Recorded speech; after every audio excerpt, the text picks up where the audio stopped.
ઓગસ્ટના રોજ જૂનાગઢ જિલ્લાના મેંદરડા તાલુકામાં પડેલા 13 ઇંચ વરસાદથી ખેડૂતો બેહાલ થયા। દાત્રાણા અને ગોદમપુરામાં ખેતરોમાં 10 થી 15 ફૂટ પાણી ભરાયા। જિંદગીમાં પહેલીવાર આ સ્થિતિ જોઈ હોવાનું ખેડૂતોએ મીડિયાને જણાવ્યું।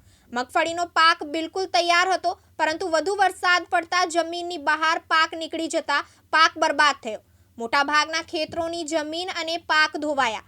400 થી 500 વીઘા જમીન ધોવાઈ જતા ખેડૂતોની મદદની ગુહાર લગાવી છે। સરકાર જલ્દીથી જલ્દી સર્વે કરાવે તેવી માંગ પણ ખેડૂતો દ્વારા કરવામાં આવી છે। એક લેખિત કાગળ કર્યો છે, કૃષિ મંત્રીને પણ કર્યો છે કે જૂનાગઢ જિલ્લામાં તાત્કાલિક સર્વે હાથ ધરવામાં આવે, સર્વે કરીને ખેડૂતને થયેલી નુકસાનીનું એનું વળતર ચૂકવવામાં આવે। એના માટે જિલ્લા પંચાયતના પ્રમુખ વતી મેં આજે સરકારશ્રીને લેખિતમાં રજૂઆત કરી છે।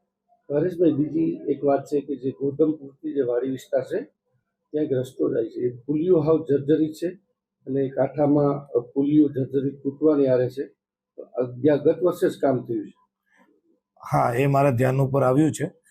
હું મારા નાકા એસી કાર્યપાલકને હું તાત્કાલિક મોકલાવી સર્વે કરાવીને એને રિપેરિંગ કરાવવા માટે IRCRમાંથી કામગીરી હાથ ધરીશ।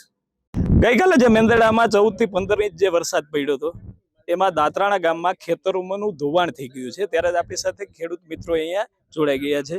આપણે કેવી નુકસાની અહીંયા? નુકસાની જોરદાર છે।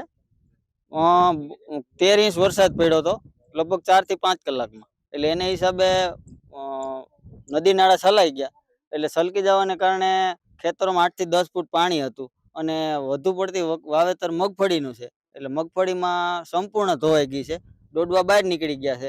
હવે અપરિપક્વતા મગફળીમાં હોવાને કારણે એ ડોડવા પાકી શકે એમ નથી, એટલે સંપૂર્ણ નુકસાનકારક જ છે। જી, આપણી સાથે બીજા એક મિત્ર જોડાઈ ગયા છે। આપણા રસ્તાનું જે છે એ શું છે કે રસ્તો અહીંયા આવી શકાય છે? રસ્તો અમારા ગામથી વાડી સુધી પહોંચી શકાય એવી સ્થિતિ જ નથી। 2 વ્હીલ નહીં, 4 વ્હીલ નહીં કે અન્ય કોઈ ટ્રેક્ટર નહીં, એવું વર્ષો થયા છે। કોઈ સરકારને ઘણી વિનંતી કરી છે રસ્તા પહોળા કરવાની, પણ કોઈ ધ્યાન દીધું નથી। એના રાજકારણીના રસ્તા કેમ પહોળા થઈ જાય છે, મારું એમ કેવું છે। રાજકારણીના જે રસ્તા ગામડા છે એની અંદર કેમ પહોળા થાય છે? અમારા ગામની અંદર કોઈ રાજકારણ નથી એટલે પહોળા નથી થતા કે શું છે એમ?